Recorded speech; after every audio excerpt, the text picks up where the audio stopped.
Trump India மேல 26% tariff போட்டிருக்காரு. Auto, pharma, IT, gems and jewellery industries எல்லாம் impact ஆயிருக்கு. ஸ்டாக்ஸ் ஆல்ரெடி டவுன் ஆயிருக்கு. இப்போ என்ன பண்றது? மார்க்கெட்ல ஷார்ட் டேர்ம் வாலட்டாலிட்டி இருக்கும், but long term investors panic ஆக வேண்டாம். இந்தியா இப்போ ட்ரேட் டீல் நெகோஷியேட் பண்ண யோசிச்சுட்டு இருக்காங்க.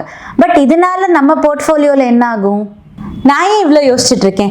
ஏஎம்ஐவை காண்டாக்ட் பண்ணால் எனக்கான ஆன்சர்ஸ் எனக்கு ஆட்டோமேட்டிக்காக கிடைக்க போகுது. உங்களுக்கும் மார்க்கெட் பற்றி நிறைய கேள்விகள், சந்தேகங்கள் இருந்ததுன்னா கீழே இருக்கிற இந்த லிங்கை கிளிக் பண்ணி ஏஎம்ஐவை காண்டாக்ட் பண்ணுங்க. ஃபினான்ஷியல் எக்ஸ்பர்ட் உங்களுக்கு ஹெல்ப் பண்ணுவாங்க.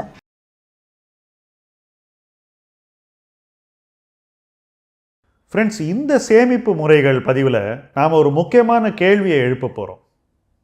எப்போ ஆரம்பிக்கிறது? என்ன வயசில் ஒருத்தர் சேமிக்க ஆரம்பிக்கணும்? எல்லாரையும் இந்த கேள்வி கேட்டாக்கா காமனாக வரக்கூடிய ஒரு பதில், இன்னும் கொஞ்ச நாள் ஆகட்டும் சார், செட்டில் ஆகிட்டு ஆரம்பிக்கலாம், இப்போதைக்கு என்ஜாய் பண்ணலாம், இப்போ தானே படித்து முடிச்சிருக்கோம். என்னுடைய அனுபவமும் இப்படி இருந்ததா? நான் படித்து முடித்த உடனே எனக்கு என்ன மாதிரியான ஒரு தாட் ப்ராசஸ் வந்தது? உடனே எனக்கு தோணக்கூடிய விஷயம் அதானே. முதல்ல எனக்கு படித்து முடித்து பணம் சம்பாதிக்க ஆரம்பித்த முதல் காலகட்டத்திலே ஒருத்தர் எனக்கு அறிவுரை சொல்கிறார், இதையெல்லாம் இப்படி தான் செய்யணும், இந்த பணத்தை இப்படி செஞ்சாக்கா இந்த மாதிரி உன்னால் இதிலிருந்து ஒரு ரிசல்ட்டை எடுக்க முடியும். நான் இதெல்லாம் செஞ்சுருக்கேன்னு ஒரு தரவுகள் எனக்கு கொடுக்குறாரு. அதை பார்க்கும்போது கிளியராக தெரியுது அவர் என்ன செஞ்சுருக்காரு. அதை பார்த்தோன்னே எனக்கு பிடிச்சி போயிடுது. என்கிட்ட ரொம்ப பணம்லாம் இல்லை, இருந்தாலும் இப்படி செய்யலாமே, கொஞ்சம் பணத்தை வச்சு இன்வெஸ்ட் பண்ணி நம்மளால் இந்த மாதிரி ரிசல்ட்டை எடுக்க முடியுமே அப்படின்னு எனக்கு படித்து முடித்த உடனே தோணுது. ஸோ என்ன கேட்டிங்கன்னா, the best time to start எதுன்னா வேலை செய்ய ஆரம்பித்த உடனே. அப்படி செஞ்சிங்கன்னா ஒரு 27-28 வயசு வரதுக்குள்ளே உங்ககிட்டயே ஒரு நல்ல தொகை கையில் இருக்கும். நீங்கள் யாரையும் எதிர்பார்க்க வேண்டியதில்லை. இதே மாற்றாக நல்லா சம்பாதிச்சோம், உதாரணத்துக்கு இன்றைக்கி ஸ்டார்டிங் சேலரியில் நாங்கள் சம்பாதிச்சதை விட ரொம்ப அதிகம்.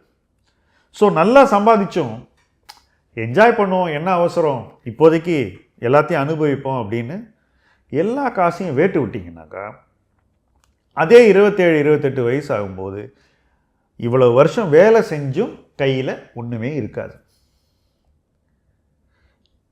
நான் பார்த்த பல நண்பர்கள், என்னோடு வளர்ந்தவர்கள், ஒரு 35-36 கூட கையில் என்ன இருக்குதுன்னு பார்த்தாக்கா டியூ கட்டின பைக்கு தான் இருக்குது, கொஞ்சம் பணம் இருக்குது. ஒரு எமர்ஜென்சி வந்தால், ஒரு மெடிக்கல் எமர்ஜென்சிக்கு செலவு பண்ண ஒரு நிர்பந்தம் ஏற்பட்டால் அதை கூட மீட் பண்ணுற அளவுக்கு பணம் இல்லாமல் இருந்தாங்க. நல்லா சம்பாதிச்சிங்களே, என்ன ஆச்சு, பணம் எங்கே போச்சு அப்படின்னு கேட்டாக்கா அதெல்லாம் அப்படியே கணக்காக பார்க்குறோம் அப்படின்னு. ஸோ முதல்ல ஸ்டார்ட் பண்ணுறவங்க, சம்பாதிச்ச உடனே சேவ் பண்ணுறவங்க, அச்சீவ் பண்ணக்கூடிய ரிசல்ட்ஸுக்கும், என்ஜாய் பண்ணிட்டு அப்புறம் பார்ப்போம், நேரம் வரும்போது பார்த்துக்கலாம், இப்போ என்ன அவசரம்னு யோசிக்கிறவங்க அச்சீவ் பண்ணுறதுக்கும் மலைக்கும் மடுவுக்கும் உள்ள டிஃப்ரென்ஸ். ஒருத்தரால் என்ன வேணால் செய்ய முடியும் 35 வயசில், இன்னொருத்தரால் ஒன்றுமே செய்ய முடியாது. அந்த 15 ஆண்டுகள் அவ்வளவு முக்கியமான ஆண்டுகள், அதை வேஸ்ட் பண்ணவே கூடாது. ஸோ படித்து முடித்து வேலையில் சேர்ந்த உடனே சேவ் பண்ணுறது அப்படிங்கிறது தான் என்னை பொறுத்த வரைக்கும் பெஸ்ட் மெத்தட். அந்த மெத்தட் தான் என்னை இந்த இடத்துக்கு கொண்டு வந்து வச்சுருக்கு. இது நான் மட்டும் இல்லை, என்னை போல் எத்தனையோ பேர் குறைவாக சம்பாதிச்சா கூட அதை நிறைவாக இன்வெஸ்ட் பண்ணி நல்ல ரிட்டர்ன் எடுக்கிறதுக்கு பெரிதும் உதவி இருக்கிறது. இன்றைக்கி உள்ளவங்க கூட அதை திருப்பி அடுத்த 15 ஆண்டுகளுக்கு செய்ய முடியும் என்பது என்னுடைய திடமான நம்பிக்கை. ஸோ அப்புறம் பண்ணிக்கலாம், இப்போதைக்கு எல்லாத்தையும் செலவு பண்ணுவோம், விருப்பப்பட்ட பைக்கை வாங்குவோம், இஷ்டத்துக்கு செலவு பண்ணுவோம், ஃபுல்லாக ஏர்ன் பண்ணதை ஃபுல்லாக காலி பண்ணிடுவோம், ஜாலியாக இருப்போம், இப்போ எதுக்கு கவலை பண்ணோன்னு நினச்சிங்கனாக்கா 10-15 வருஷம் கழித்து வட்டியும் முதலுமா இந்த கவலை தான் மிஞ்சும். மாறாக இன்றைக்கி எனக்கு இவ்வளவு இருந்தால் போகிறோம், பேலன்ஸை நான் சேவ் பண்ணி இன்வெஸ்ட் பண்ண போகிறேன்னு செய்கிறவங்க வாழ்க்கையையும் டீசெண்டாக வாழ முடியும், வருங்காலத்தையும் நல்ல வகையில் உருவாக்கி கொள்ள முடியும். சரியான ஒரு பேலன்ஸை நீங்கள் ஏற்படுத்திக்க முடியும். 15 வருஷம் கழித்து நீங்கள் செஞ்சதை பார்த்து நீங்களே பெருமைப்படுவீர்கள். ஸோ ஸ்டார்ட் நவ், டிலே பண்ணாதீங்க.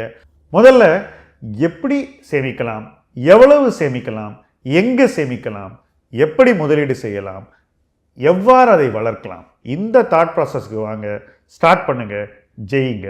தொடர்ந்து இந்த பயணத்தில் எங்களோடு நீங்கள் வர வேண்டும் என்பதே எங்களுடைய விருப்பம். முதலீட்டு களம் உங்கள் களம். நன்றி.